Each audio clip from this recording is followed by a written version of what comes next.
Welcome. This is the Relation Shop. I'm Toya, and here is Eric and Jason. We are in here. We are excited. Yeah. We are going to be talking about what is the purpose of marriage. So let me turn it over to the two pastors. Oh, just like so. We're gonna turn it over right now. Leads in and then leaves. She's out. All right, we got to solve the problems of the world. All right, you go take a break. That's fine. We got this. Take a break. All right, we got it from here. Let's go. Let me hear. What's the purpose of marriage? What do you think? I feel like, because I feel like just playing. The culture says one thing, right? But I mean, as pastors, you look at it differently. What does the culture says, right? Okay, let me go ahead. Culture says, right? Happiness. I want to find somebody I want to be with. Depends on the culture. So that's Western culture. Eastern culture would say family, arranged marriages. Let's keep wealth in the family. There you go. Like-minded people. There you go. So it depends on the culture. You're saying but less Western culture. Yeah. Yes. I want to be happy. I want to be happy. I want to have somebody to travel with. I want to make cute little babies. And we want to have money, right? Like that's it. And if you're not making me happy, then what are you here for? Yeah. That's pretty much. I guess that goes to whatever you feel like the purpose you got married. If that disappears, you're going to want to get unmarried, right? Exactly. So maybe individual. But you wanted to go biblical? That's what I want to do. That's why I wanted to point to the pastors. That's why she was lobbing the pastor stuff, which she never does. She doesn't do that. In everyday life, she never, it's like at home. Like people, so I still get all the time, right? Even though I'm retired. From the you can't ever retire from that, but okay. So people will be like, dude, what do I call you Pastor Eric still, Eric? And I'm like, I didn't care when I was unretired, so I don't care now. Because nobody at home calls me pastor. Right. Except like when you're doing it. Right. Oh, when you want biblical advice. No, not at all. Oh. When I do something that is not Christ-like, and they're like, "Oh, is that what we do?" I can see that. I feel like that's what you were doing. You were kind of like, because never in the history of 159 shows has Toya ever said, "Hey, pastors, I'd like to hear." That's true. She has. But today she's like, "What do you pastors think?" Yeah, and it better be good too. Now let's go. So, then let's go Genesis 2:18. Ooh, see? God created man. He says not good for man to be alone. So he created a woman to be a companion, helpmate, whatever translation you want to do. So if we want to go biblical, the first mention of it would have to be one of the primary purposes would be companionship, support, mutual caring for each other. Biblically. That was before all the be fruitful and multiply came, right? Right. So well, I would say one of the primary purposes of that. You look at how God set it up. God set it up to mimic the Trinity, right? Yeah. To give a picture of his love, his own. There you go. And so then the question is, did God think he wasn't enough that he created? Then people will get a little itchy on that if you say something like that. But let's ask the pastoress. But what? Prophetess. Yeah, it's hilarious. Prophetess, what do you think? No. So obviously, God had a plan, right? Yeah. But obviously, it wasn't good for man to be alone, right? Because you would have think man with God would be enough of a relationship. He could hang out with God, worship, name some animals, cultivate. But God's like, no, man, you need some earthly relationship here. And so that would be one of the primary purposes biblically will be companionship, I think mutual support, caring for each other. Would you agree? Love it. I mean, I agree. I agree. Well, I actually read because sometimes you're anti-Bible stuff. And wait, that is not me. So you brought up culture stuff. So you think culture goes along with that companionship? No, I mean, some of it does, right? Yeah. But I feel like it's more with the culture. It is more of the happiness. Right. So it's like trials, ups and downs go on in marriage. So it's companionship, but it's companionship based on what you can give me. Yeah. Not what I can do for you. Exactly. Right? Exactly. So it's cool because I was actually reading an article in familylife.com. Oh, look at you reading. Hey, how about that? I was preparing. Was it audio? No, I actually a little bit with written read it. Really? I actually read it. Did Ahmad help? So Sometimes Ahmad reads her at night. Stories. Seriously. Okay. So anyway, familylife.com, and they talked about primary, like what you mentioned. So they just said the primary is still based on what you mentioned biblically, right? Mm-hmm. But also they went into how marriage, God's way, is more of a covenant and not a contract. And they broke down, the difference between covenant and contract. Toya's that's passion right there. Thank you, Jason. I am very passionate because when I was looking this up, I was like, this is really, really good. And it really kind of pierced my heart because I was like, ooh, I need to really, I have good moments, I have bad moments, but I'm like, oh, wow, okay. I need to do better. But anyway, covenant and contract. So, and it talked about just how in a marriage, it's a reflection. Don't give up your passion because of him. Thank you. Please do, Jason. Because when I go back and listen to this, I don't hear wood chopping the whole show. It's like, doof, doof, doof. What is that? Kevin, our engineer, is like, how am I going to get all of this out? Right? I need to cut all of this out. So you're right. Thank you. So just do air chops. Okay. So back to the marriage. So it's like, really though, no matter what, it should always be a reflection of Christ's love for the church. Okay. Yeah. So no matter what we are going through, whether it is good, bad, like all of this stuff, you want to make sure that your marriage just reflects that love because God loves us even when we are foolish and everything we do, like he's there, he forgives, right? So it's like, why can't we do that in our marriage? Now, I know marriage is hard. And sometimes you have a spouse that's not wanting to fight, or sometimes you have a spouse that's not wise or doesn't even have a relationship with God. So it's harder. Get a counselor. But I'm just saying, just make sure you try your best to have your marriage reflect Christ's love for the church. That's good. I think that's good. There's probably some New Testament support for that. Paul's all his stuff, right? Yeah. There is a representation of the gospel because really where else do you practice the love God has for you except in marriage, right? I mean, all other relationships you can kind of be like, you're annoying me, I don't have to deal with I'm going home. But then you're stuck with somebody and it's like, okay, that's really the only place that you get pressed on. And that's really, I mean, for the most part, the one relationship that you start seeing the true person. Absolutely. Not the curtains. Right. Exactly. And seeing yourself. And then you're stuck. So you're trying to manage and deal with it. And it's like, you can talk about Christ all you want. Get married. Right. And then we'll see how you live it out. Exactly. Yeah. I like that. So I think I would also say so primary, we were saying based on Genesis 2:18, companionship, some of that stuff. Clearly that's also the place God designed to be the environment for kids to be raised, right? The best environment, stats show it, right? Kids who grew up in a 2-parent home. And don't give me all the exceptions. Well, not if the parents fight all the time. Okay, so a semi-healthy, we all mess up. All our kids are going to need therapy, just like we do, because nobody gets it right. But a semi-healthy 2-parent home is the best environment for kids to grow up and thrive and that kind of stuff. And so I think that's a secondary purpose.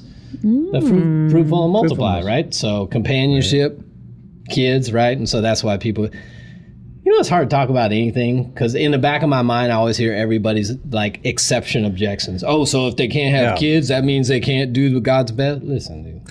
There's general principles and general best, and obviously if you have fertility issues, it doesn't mean you can't fulfill God's purpose. If you want to get deep, you can multiply yourself spiritually. You don't have to do it physically, right? Discipleship. Come on. All right, Pastor. Come on. Pastor, yes. And then you got, I would say, if you even keep going, right? Yeah. Gary Thomas' book, Sacred Marriage, he talks about marriage isn't to make you happy, it's to make you holy. So sanctification is a purpose of there's stuff in me has come out in the marriage relationship that will never come out in any other relationship. Right. Oh, yeah. I'm good, man. Yeah. I'm chill. Nobody, very few people get under my skin. Right. Because like, dude, I don't need anything from you. I don't. But when you have a spouse and that's your primary go-to for whatever sexuality or deep emotional intimacy, and then you're not getting it, you're kind of like, oh, dang, like I can't. There's some things in marriage you should not outsource. So now you're forced to outsource is a cool way to say it. You can outsource some of the friendship desire in marriage. Oh, okay. If you don't have a great friendship, you can outsource some of the your emotional needs with healthy community, communication needs. So other than sexual relationship and deep emotional connection, I think you can outsource if your spouse doesn't have the capacity. No, baby, I wasn't cheating. I was outsourcing. Outsourcing. Oh my goodness. That's like entanglement. We could do our own red pill thing and be like, did you have an affair? There was some outsourcing. Oh my goodness. So we got a whole new thing now. That may become new lingo. I think so. Put that right under NIDBIT. Outsourcing in marriage. There you go. That's probably a show. I need to do a video on outsourcing in your marriage. Let's do it. Yeah. Okay. So, I like how you brought up. Those are some things I had. I've got some more, but you go ahead. Okay, because you said you went to secondary purpose, so I like that. I'm sticking with that. Oh, so I teed you up. Secondary. There you go. Wow. I don't know what that is. I did, yeah. And I probably didn't even do it right. No, you did better than nothing. At least you attempted it. It stopped right there. Yeah, so, oh my gosh. But the second he's lost his card. And not that's it. I got to give it up now. Oh man, no, you gave it up a while ago. So what do you got? So I have some more. You talked about fruitfulness, which being fruitful and multiplying with children, and now you brought up discipleship, and so that's awesome. There's another one, companionship, which we talked about before, enjoyment, protection. And so the dangerous thing is when people put these things in front of the primary that we talked about before, which is so easy to do, right? Most people they're like, oh, we love God, but now we're ready to have a baby. And just like y'all just brought up, now we're having problems having a baby. Now I'm getting anxious. I'm getting depressed, all because I can't have a baby or whatever it may be, right? Maybe the finances aren't where you thought they would be. So now the security isn't there, right? So there's your protection. So now you're putting that over the love that you two should have for each other to model Christ's love. And it's just so easy to do, especially in this culture, because at a certain age, we want this. We want our marriage and our life to look like this and that. And when it's not there, then you're just like, well, forget everything now, instead of going back to the primary purpose of your marriage. So I mean, but isn't that the way we always do it? We always take the order it's supposed to be and we just flip it and try to figure out why we're in a mess. Yeah. It's weird. It's good. It is kind of weird. It's weird when you do things out of order. They don't work out. It's kind of weird. Yeah. Well, but that's why we're here to remind you to get back on track. Because we all mess up. Shoot, I was like, how many trips have I taken this year? Who, you? What? Where? Yeah, I'm just giving you an example. I'm like, how many trips have I taken? Where am I at now at this time in my life? And then I said, oh, no. We're not going to go down that road. You got to stop it right then and there. Like, no. What do you have? What are you grateful for? Let's focus on that and just stay on track with God. Like, that's it. So you have taken trips or you haven't? You're bitter that you haven't? I was confused. Do you know what she's talking about? Honestly, I've been trying to. I have taken trips. Okay. But then when I'm like, wait a minute, but what else do we have planned? You're saying that sometimes you prioritize things like trips. Yeah. But you realize that's not ultimately what's most important. Honestly, I've been checked out after the move thing. I've been trying to, in my mind, work on some kind of move. I can be ready next time you guys bust a move. I'll be in the chain. So you were focused on that. You know what? Okay. Next time we'll do it white for you. Oh, okay? What does that mean? Yeah. What? Oh, see, he knows how to do the wave. Come on, he knows that. That's It's like we're in a football game, bro. You can do that. Yeah. Oh my God. Yeah. Come on, join in. You can start it if you want. You start it. Can I? Go ahead, start it. Ooh. There we go. That's what I'm talking about. See? It's not that hard. Wait, I can do. Can you do the worm? Is that the worm? Anywho. Nah, let's just move on. Wait, I do have a question though. Because Jason, you go to a lot of Razorbacks football games. I do. Do they do the wave? Like, what does the crowd do? I mean, in there, is there any type of interaction? It's Arkansas, they're all drunk. They drink. Nobody drinks at games. Yeah, just Arkansas. Yeah, mostly Arkansas. Okay. There's no crowd participation that makes it like the band or something. Oh yeah. It's you just got to go. Arkansas fans. I'll say this. Squealing, Arkansas fans annoy everybody that's not an Arkansas fan, because it's the woo pig, it's the whole calling the hog thing. It's a bunch of redneck stuff. It's good stuff. That's a good old Americana right there. Good old Americana. Good old Americana. I think it's just redneck. I don't know if it's good old Americana. Okay. Yeah? Redneck's not Americana? I don't know. Don't you have some trivia for us? This country was founded on Americana. Trivia. What kind of trivia you want? I do have trivia for you. All right, let's go. First, I want to know who dressed up for Halloween. I have an 8-year-old. Okay, that's your excuse. I still think I'm just not a dress-up person, so it's weird to me when I see adults like walking around at some of these. Well, see, okay. You got like parents that got to take their kids, so we went because got a grandkid now, right? So you want to see some stuff. So we went to the little square thing or whatever. Yeah, it's weird to me to see adults with no kids just walking around dressed up. No, so here's the weird. Have you ever had this conversation with Lisa? Halloween dressing up with women is the most sexist thing ever. All right, so follow me on this. Us. Yes, the husband is always could go bad. So get ready to jump ship if we need to. The husband is always, the wife's like, oh, let's dress up. You be the Humpty Dumpty, something stupid, and they're always in this little nice whatever. Nurse. Yeah, the hot nurse. Yeah. Always make the guy look stupid. Like, I'm Humpty Dumpty. I'm going to be Humpty Dumpty. I guess that's some wives. That's just some wives, Jason. Would you be Humpty Dumpty S? I wouldn't do that. I wouldn't do that to a mod. Listen, this is what we did this year. Prince was an astronaut. Okay. And I was like, okay, cool. We got him a really cute costume with a big helmet and everything. Yeah. And he was really excited. And I said, well, how can we be involved? So I'm like, oh, we'll just be aliens. So I just bought alien glasses and antennas. Like, that's it. There you go. No. That's not too bad, yeah. No outfit. You're kind of spaced out a lot of times anyway, so it fits. I mean, we dressed up at the office, right? I mean, it was, I'm talking about two adults. No, I know. With a choice on an evening. Where they go all, go out no somewhere. kids. I got you. I think those are like cosplay people that are just like need an excuse to dress up. They just love dressing up. And that's so dressing up is fun. Yeah, for some people. I don't know. Yeah. Sometimes I'm too logical and practical, and so some of that stuff doesn't do anything. I know. My bad for living in the real world.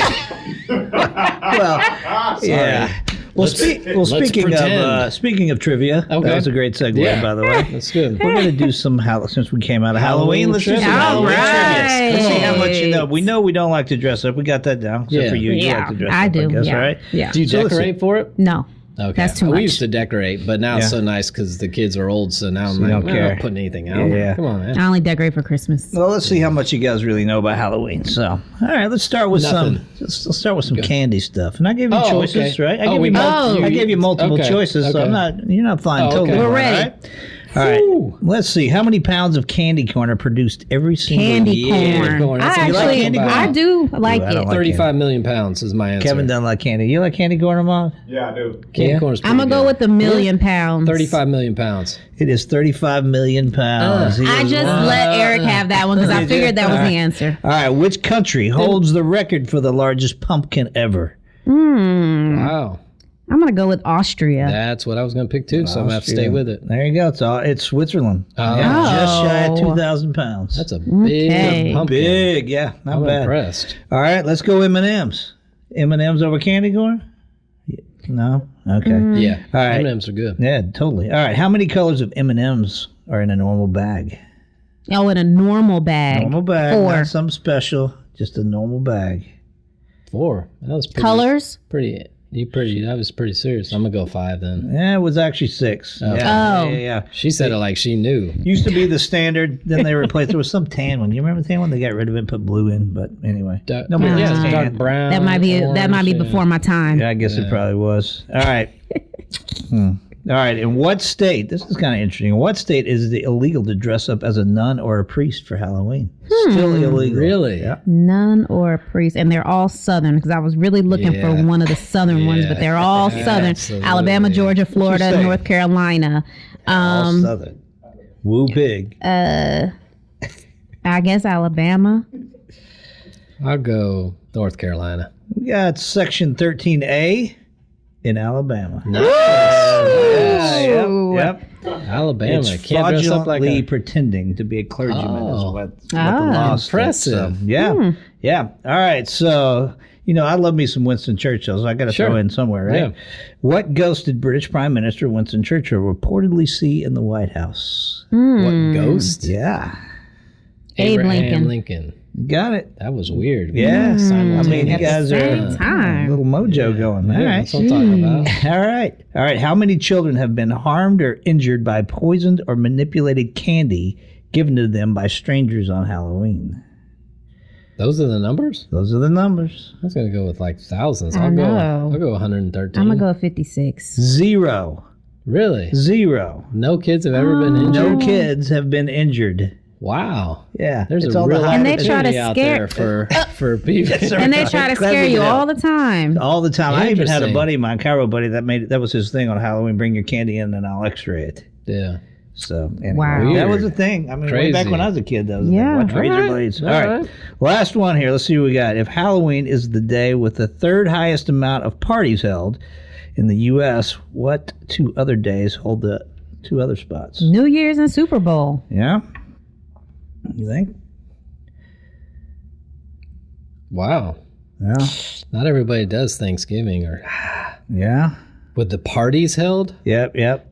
Well, who holds the 1 and 2 spots? Yeah, I think I had to go New Year's and Super Bowl too. New Year's Super Bowl. You guys did pretty good on that one. But I had to. Yeah. We talked on that. Yeah, I'm gonna give that one to tell you. Yeah. Okay. So you know your Halloween trivia. Not bad. That's interesting. No kids have ever been harmed. Yeah. I don't think anybody can substantiate that. Probably not. But I like stuff like that where people just throw something out and then we'll say it. Other people will repeat it, and pretty soon it'll be a story somewhere down the road that no kids have ever been injured. Yeah. When the reality is there's probably some mom that's like, oh yeah, my kid's sick. Yeah. So. Right. But it doesn't count when your kid swallows a Rolo and chokes. That doesn't count. That doesn't count. Or they're just eating too much candy. I do like Rolos though. You got to chew up the candy. Yeah, Rolos. So I do like to go in after Halloween and get cheap candy. Yeah. Just saying, that's not a bad deal. All right, so primary purpose we decided of marriage, biblically speaking, is companionship. Yeah. Mutual support, care for one another. Some secondary purposes were childbearing.